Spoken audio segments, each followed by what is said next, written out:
Hello guys! Tayo ay magluluto ng bunga ng malunggay.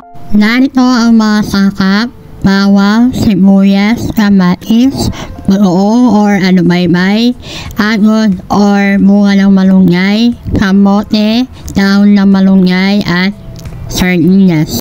Kapag mainit na ang mantika, inisa natin ang bawang, sibuyas at kamatis. Naubusan ako ng spray sa aking memory kaya hindi ko na-take ang sibuyas at kamatis. Ayan, luruin lang natin ang kamatis. Isunod natin ang sardinas.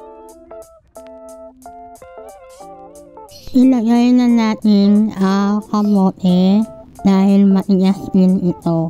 At isunod natin ang agod or bunga ng malunggay.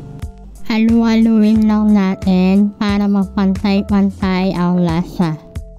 Ilagay natin ang bagoong or alumaybay. Yan ang ating pampalasa na ating inisang agod. Hindi na kailangan maglagay ng asin dahil maalat na po ang alumaybay.